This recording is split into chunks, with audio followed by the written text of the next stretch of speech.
राधे राधे सभी को। कैसे हैं आप सभी लोग? उम्मीद है सब स्वस्थ होंगे, मस्त होंगे और हम भी यहाँ बढ़िया से हैं। तो जी ये ब्लॉग है शुक्रवार 19 अप्रैल। तो दिन अभी मॉर्निंग का टाइम है। घर के थोड़े से काम हो चुके हैं, थोड़े और करने बाकी हैं। तो व्लॉगिंग की शुरुआत कर रही हूँ मैं पूजा पाठ से। मेरी मॉर्निंग का रूटीन में शामिल है जो एकदम, जिससे मेरा दिन रहता है एकदम पॉजिटिव, सकारात्मक। घर का वातावरण एकदम सकारात्मक रहता है और मैं भी दिन की शुरुआत पॉजिटिविटी के साथ ही करती हूँ। तो मंदिर के जो भी सामान धोने थे उनको मैंने निकाल दिए हैं और मतलब जो दिया बत्ती वगैरह हो गए हैं उनको अच्छे से साफ़ करके फिर मुझे जोत जलानी है मॉर्निंग का। तो जी मंदिर के बर्तन सब धुल गए हैं और मंदिर में मैंने थोड़ा सा पोछा भी लगा दिया है जो मंदिर की जगह थी वहाँ पर। और घर में सब जगह झाड़ू पोछा हो चुका है। वो मॉर्निंग अर्ली मॉर्निंग ही हो गया था वो सब। आज वैष्णवी की भी छुट्टी है तो लेकिन मैं जल्दी ही उठ गई थी क्योंकि आजकल अब दिन ऐसा हो गया है ना कि बच्चों का जब से स्कूल खुला है ना जल्दी ही उठ जाते हैं। नींद भले अलार्म लगाओ ना लगाओ, नींद अपने आप टूट जाती है इस टाइम पर। तो उठ जाते हैं, फिर घर के जो भी काम होते हैं वो मैं जल्दी से कर लेती हूँ, निपटा लेती हूँ। तो मैं सोच रही थी अब ब्लॉगिंग की शुरुआत कर लेती हूँ। तो थोड़ा सा डस्टिंग वगैरह कर लिया है, जो भी मेरे ये मंदिर के पास में डेकोरेशन वाली चीज़ें हैं और पानी का कलश मैंने जल से भर दिया है। तो यहाँ से मेरी सकारात्मक जो भी ऊर्जा बोलें, जो भी कह सकते हैं, वो यहीं से ही मिलती है। एक मतलब सोच में थोड़ी सी पॉजिटिविटी आ जाती है मॉर्निंग के टाइम में। जो भी हम ये चीज़ें करते हैं ना तो मतलब सोचने समझने की क्षमता थोड़ी सी बढ़ने लगती है। नहीं तो ऐसा है कि हम संसारी मानव हैं, कितनी चीज़ें हमारी लाइफ में होती हैं, परिवार में होती हैं, समाज में होती हैं। कुछ भी बात होती है तो हमारे माइंड पर बहुत ज़्यादा इफ़ेक्ट करती है। तो यहाँ पर बैठकर मैं थोड़ा सा उन चीज़ों को भूलने की कोशिश करती हूँ। जो भी माइंड में मैल भर जाता है ना, विषैली चीज़ें भर जाती हैं या नकारात्मक बातें भर जाती हैं, उनको मिटाने की कोशिश करती हूँ कुछ आध्यात्मिक चीज़ों से, स्पिरिचुअल चीज़ों से। इस ओर नहीं बढ़ेंगे तो हमारा मन में है कि जो नकारात्मक चीज़ें हैं बहुत ज़्यादा घर कर जाती हैं। वो एक दिन इतना ज़्यादा भयानक रूप लेती है ना, उसका हम रोज़ देखते हैं, सुनते हैं, अनुभव करते हैं। हमेशा ही पता ही चल जाता है हम लोग को। कभी भी जब घर में कलेश वगैरह होता है, या कलेश वगैरह तो छोड़ो, खुद का ही मन कभी कभी चिड़चिड़ा होने लगता है, मन नहीं लगता है कहीं भी, या कुछ भी मतलब हर चीज़ें बोरिंग सी लगने लगती है ना। इसीलिए तो थोड़ा सा आध्यात्मिक मार्ग की ओर बढ़ जाते हैं ना, तो इससे जो हमारा ग्रस्त जीवन है उसमें थोड़ा सा आसानी हो जाती है। मतलब कि चीज़ों को समझने में आसानी हो जाती है, घर के जो भी सदस्य हैं उनको समझने में। नहीं तो लाइफ बहुत ज़्यादा डिफ़िकल्ट हो जाती है हमारे लिए। तो यहाँ पर पूजा पाठ चल रही है मेरी, लड्डू गोपाल जी की सेवा पानी चल रही है। जितनी भी हो सकती है सेवा तो क्या ही कर सकते हैं हम, उतनी तो हमारी हैसियत ही नहीं है। लेकिन जितना हमारे दिल से हो सकता है, जितना काबिलियत दी है भगवान ने हमको, उतना मैं ज़रूर कर लेती हूँ। बाकी तो कुछ भी नहीं कर पाती हूँ। जितना भी करती हूँ उतना तो कम ही है, बिल्कुल भी कम है जितना करती हूँ। फिर भी मेरे से जितना हो सकता है, जितना सामर्थ्य है उतना मैं करने की पूरी कोशिश करती हूँ। और जितना नहीं हो पाता है मैं भगवान जी से माफ़ी मांग लेती हूँ कि प्रभु जी मुझसे नहीं हो पा रहा है, जितना हो सकता है मैं उतना ही कर रही हूँ। और जितना मेरा स्वास्थ्य साथ देता है उतना ही कर पाती हूँ। बाकी तो फिर ऊपर वाले की मर्ज़ी है। और जब वो जितना मतलब होता है ना, सब भगवान की मर्ज़ी से ही होता है। जितना जो कुछ भी वो कराना चाहते हैं हमसे उतना ही हो पाता है। बस मैं तो यही मानती हूँ कि भगवान की मर्ज़ी के सिवाय कुछ भी नहीं होता है, क्योंकि हमारे हाथ में कुछ भी नहीं होता। सब मतलब कि ये है कि हम एक कठपुतली के समान है। भगवान की डोर भगवान ने हमारी डोर संभाल रखी है। वो जहाँ चाहे हमको नचा सकता है, कभी यहाँ कभी वहाँ। बस ये है कि हमें इस जो हमारी ज़िंदगी की जो जंग लड़ रहे हैं हम लोग, जो भी हमारी स्ट्रगल्स हैं, उसमें हमें हार नहीं मानना चाहिए। और एक चीज़ कभी नहीं भूलना चाहिए, प्रभु का स्मरण। प्रभु का नाम सुबह शाम हर टाइम लेते रहना चाहिए, भूलना नहीं चाहिए। इसीलिए तो मैं घर में हर जगह भगवान जी की फ़ोटो लगाए रहती हूँ, क्योंकि हम इंसानों की आदत होती है ना भूल जाने की। अब क्या करें, प्रकृति ऐसी हमें भूल जाते हैं, या फिर संसारी जीवन में चमक धमक में एकदम बिजी हो जाते हैं बाहर की दुनिया में। तो हमारे जो असली साथी हैं, हमारे जो सबसे सच्चे साथी हैं हमारे प्रभु जी, उनको हम भूल जाते हैं। तो मैं यहाँ पर अपना टाइम इसीलिए व्यतीत करती हूँ सबसे ज़्यादा से ज़्यादा, कि मैं अपने वास्तविक दुनिया में आ सकूँ। जो भी भगवान ने मुझे काम दिए हैं, घरेलू काम, गृहस्थ जीवन, उसको निभाते हुए वो तो हमको करना ही करना है, क्योंकि वो हमको एक ड्यूटी दी हुई है। बस मेरी ड्यूटी है कि घर में जो भी काम मुझे दिए गए हैं मैं उसको अच्छे से करूँ, बिना कलेश के, बिना लड़ाई झगड़ा के। अगर बिना लड़ाई झगड़ा के हम घर में सारा काम संपूर्ण अच्छे से कर ले रहे हैं तो ना समझ लीजिए कि भगवान की बहुत बड़ी कृपा हो रही है हम पर, और इसके लिए स्पिरिचुअल होना बहुत ही ज़रूरी है। इसलिए मैं इस ओर बहुत ज़्यादा ध्यान देती हूँ। घर का सारा काम कर के मैं यहीं पर ही बैठ जाती हूँ, बस मुझे सबसे अच्छा कॉर्नर लगता है। बस यहाँ पर थोड़ी सी सियाराम जी की भजन कीर्तन हो रहा है, जो मेरा डेली रूटीन में ही होता है। तो जी यहाँ पर एक सब्सक्राइबर ने पूछा था कि सेकंड बेबी प्लान कब कर रहे हो। तो जी अब ये तो ऊपर वाले पर ही डिपेंड करता है, फिर सब लोगों की अलग अलग सोच है, इस पर हम क्या कह सकते हैं। जहाँ तक रही मेरी बात, तो मैं जितना भगवान ने मुझे दिया है ना वो बहुत ही ज़्यादा दिया है। मैं ये कहूँ कि जितनी मेरी औकात नहीं उतना दिया सरकार ने, बस इतना ही कह सकती हूँ। मेरे घर में एक छोटी सी बेटी है, इससे बड़ी कृपा और हो ही नहीं सकती। जिस घर में बेटियां होती है ना, उस घर पर समझो साक्षात जगदम्बा मैया की कृपा बरस रही है। बिना बेटियों का तो घर ही नहीं होता। और मैं तो बहुत बड़ी खुशमत हूँ, मेरी पहली औलाद बेटी है, और मैं एक ही बेटी में इतनी खुश हूँ ना कि भगवान से मैं बहुत ही ज़्यादा शुक्रिया अदा करती हूँ। इसलिए अब ये है कि ये हमारी सोसाइटी है, सोसाइटी में लड़का लड़की बड़े होता है तो हर कोई कहता है कि शादी नहीं हो रही है, शादी हो जाती है तो फिर कहते हैं कि अरे बच्चे नहीं हो रहे हैं, बच्चे हो जाते हैं तो एक बच्चा हो जाता है तो फिर सब लोग कहते हैं अरे दूसरा क्यों नहीं हो रहा है, और बाई चांस दूसरा भी हो गया और घर में लड़कियां ही हैं तो अरे लड़का नहीं हो रहा है, वंश कैसे चलेगा, ये वाली बात रहती है ना समाज में। इसलिए मैं समाज की कोई परवाह नहीं करती हूँ, क्योंकि समाज है भाई, 100 बातें 100 मुँह होते हैं बोलते हैं ना, मतलब कुछ भी बोलो तो 1000 बातें होती हैं। तो मेरी थिंकिंग यहीं तक ही है कि हमारी एक मतलब हम गृहस्थ जीवन में हैं, तो हमारी एक संतान ज़रूर होनी चाहिए। वो भले लड़का हो या लड़की हो, इस पर कुछ फ़र्क नहीं पड़ता है मुझे, बस होनी चाहिए। इससे ये होता है कि हमारी गृहस्थ लाइफ कंप्लीट हो जाती है, क्योंकि एक गृहस्थ लाइफ होती है, एक संन्यास लाइफ होता है। सन्यासियों का जीवन तो दूसरा होता है, और हम गृहस्थ में हैं तो हमारे लिए एक औलाद होनी ज़रूरी होती है।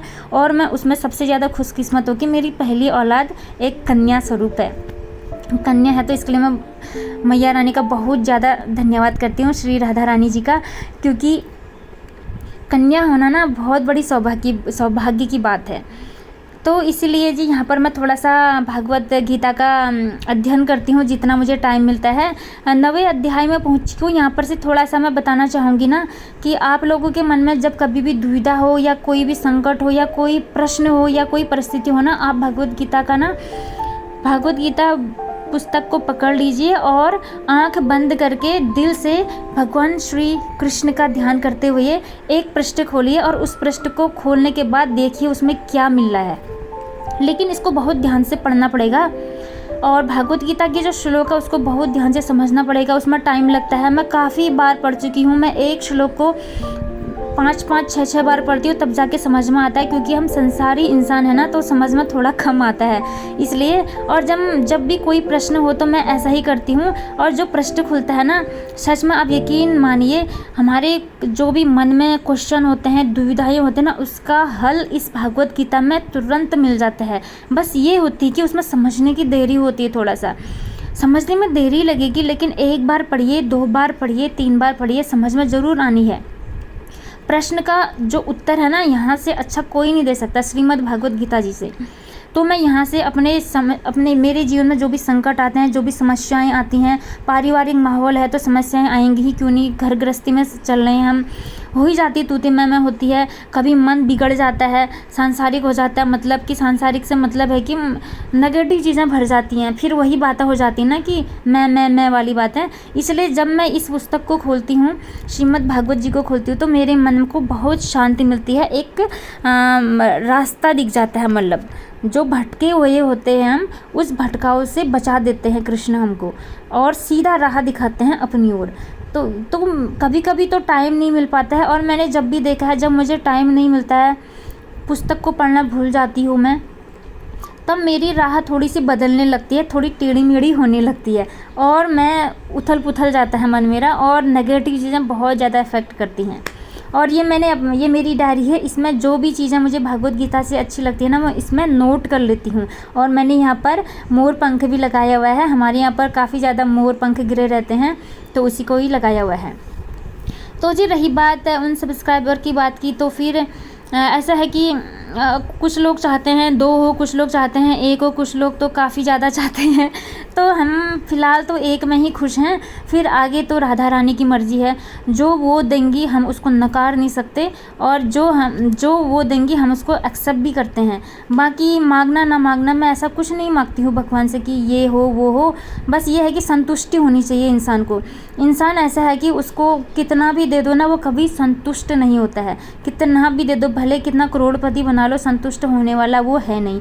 इसलिए मैं एक ही चीज़ रखती हूँ, भगवान दे तो ठीक, ना दे तो तब भी ठीक, उनकी मर्ज़ी है, उनकी कृपा है। कृपा तो उनकी हर बात पर ही होती है।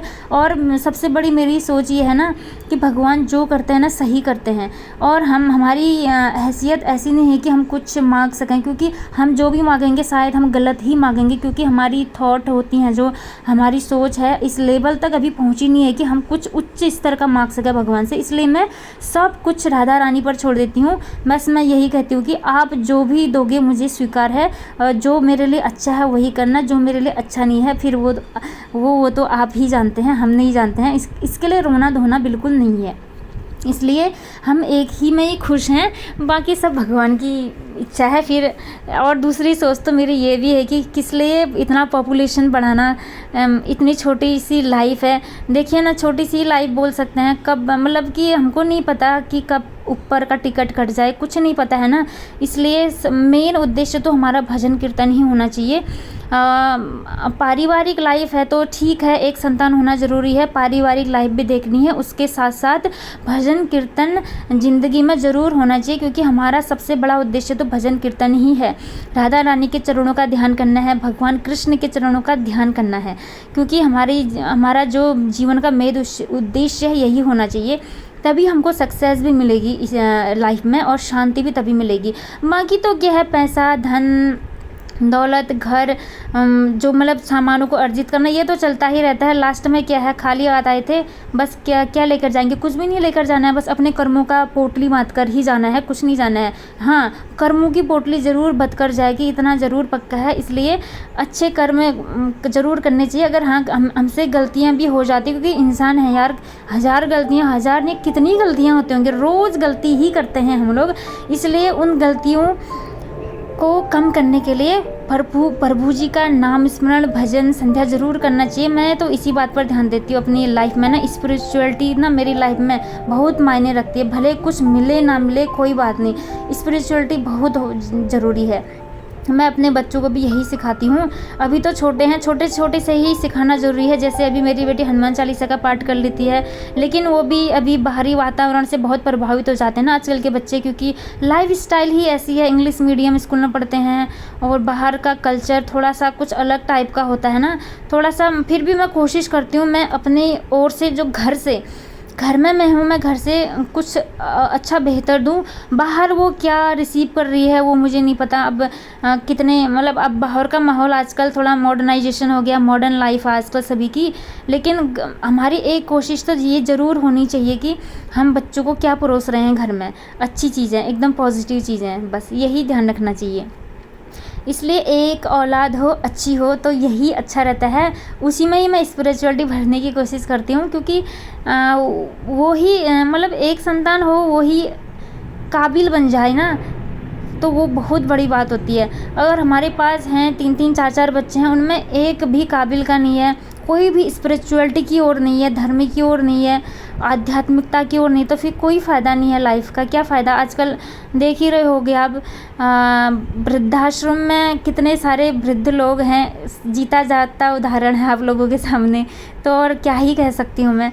और मुझे ये मैंने देखा भी है ना, इसलिए मुझे सेकंड वाली चॉइस है ना, जो सेकंड बेबी की, उतनी नहीं है। क्योंकि लोग बोलते हैं ना, लड़का होगा तो बुढ़ापे का सहारा होगा, ख़ानदान बढ़ेगा, वंश बढ़ेगा। तो मैं इस बात पर बिल्कुल भी विश्वास नहीं करती हूँ कि लड़का ही बुढ़ापे का सहारा होता है। मेरे लिए तो एक ही चीज़ है, हमारा सहारा सिर्फ राधा रानी है, भगवान कृष्ण है, और कोई नहीं है, कोई भी नहीं। उनके अलावा, हमारे परमपिता परमेश्वर के अलावा हमारा सहारा और कोई नहीं हो सकता। वृद्धाश्रम में लंबी लगी हुई कतारें इसका सबसे बड़ा उदाहरण है। बस आप लोग ज़रूर देख लीजिएगा। आजकल तो हर कोई न्यूज़ में देखते ही हैं, इस क्या कह सकते हैं। तो जी यहाँ पर मेरा बन चुका है, लंच बन गया है। एकादशी है तो चावल नहीं बनाऊंगी। एकादशी के दिन थोड़ा सा यही रोटी बना लेती हूँ, बाकी तो नहीं कर पाती हूँ। व्रत वगैरह मैंने उठाया ही नहीं है अभी, क्योंकि व्रत नहीं रख पाती हूँ मैं, वैसा सामर्थ्य दिया नहीं है अभी भगवान जी ने मुझे, क्योंकि बहुत ज़्यादा प्रॉब्लम है, हेडेक की प्रॉब्लम है, पेट की प्रॉब्लम है, बहुत ज़्यादा है। तो देखेंगे फ्यूचर में क्या क्या हो सकता है। कभी उठा पाई तो मैं ज़रूर उठाऊंगी, कोशिश करूंगी। तो जी लड्डू गोपाल जी को मैंने भोग लगा दिया है, और अपने लिए अब भोजन की थाली हम ले जा रहे हैं। तो जी आज के लिए इतना ही, मिलते हैं नेक्स्ट ब्लॉग में। तब तक सभी को राधे राधे।